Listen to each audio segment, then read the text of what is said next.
ओम श्री गुरुभ्यो नमः। अष्टाध्यायी सूत्रपाठे द्वितीयोऽध्याये चतुर्थपादः। द्विगुरेकवचनं द्वन्द्वश्च प्राणितूर्यसेनाङ्गानाम् अनुवादे चरणानाम् अध्वर्युक्रतुरनपुंसकम् अध्ययनतो विप्रकृष्टाख्यानां जातिरप्राणिनां विशिष्टलिङ्गो नदीदेशो ग्रामाः क्षुद्रजन्तवः येषाञ्च विरोधशाश्वतिकः शूद्राणामनिरवसितानां गवाश्वप्रभृतीनि च विभाषा वृक्षमृगतृणधान्यव्यञ्जन पशुशकुन्यश्ववडवपूर्वापराधरोत्तराणां विप्रतिषिद्धं चानधिकरणवाची न दधिपय आदीनि अधिकरणैतावत्त्वे च विभाषा समीपे सनपुंसकम् अव्ययी भावश्च तत्पुरुषो नैकर्मधारयः संज्ञायां कन्थोषी नरेषु उपज्ञोपक्रमं तदाद्याचिख्यासायां छायाबाहुल्ये सभाराजा मनुष्यपूर्वा अशाला च विभाषासेनासुराच्छायाशालानिशानां परवल्लिङ्गं द्वन्द्वतत्पुरुषयोः पूर्ववदश्ववडवौ हेमन्दशिशिरा वहोरात्रे च छन्दसि रात्राह्नाः पुंसि अबधं नपुंसकम् अर्धर्चाः पुंसि च इदमोऽन्वादेशेष नुदात्तस्तृतीयादौ एतदस्त्रदशोऽस्त्रदशौ चानुदात्तौ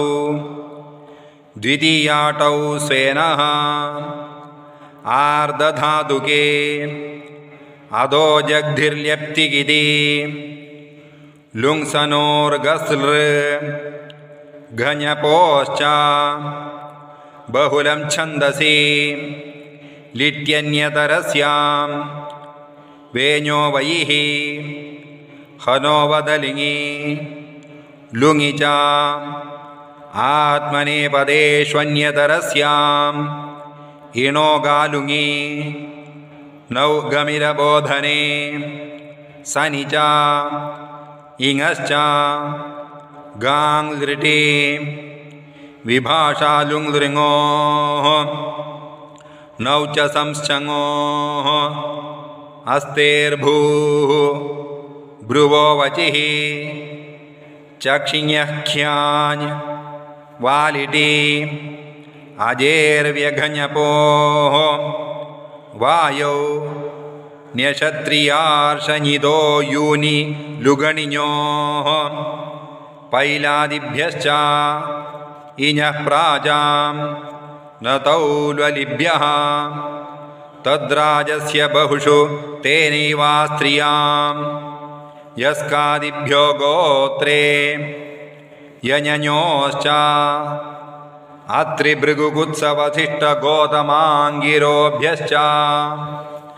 बह्वज इञः प्राच्यपरदेषु न गोपवनादिभ्यः तिककिदवादिभ्यो द्वन्द्वे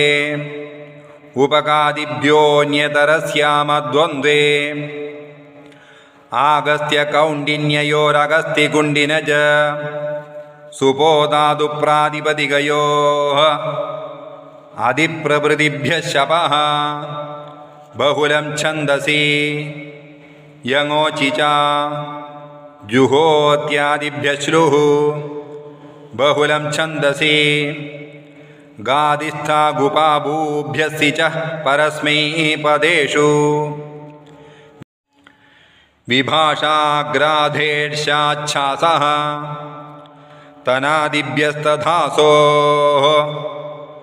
मंत्रे घसह्वरणशवृदहात् वृचगृगमिज निभ्योलेः आमः अव्ययादाप्सुपः नाव्ययी भावादतोऽन्त्वपञ्चम्याः तृतीया सप्तम्योर्बहुलं लुटप्रथमस्य डारौ रसः द्विगुरुपज्ञोपक्रमं वेण्यो वनिर्न तौल्वलिभ्य आम पञ्च इति द्वितीयाध्याये चतुर्थपादः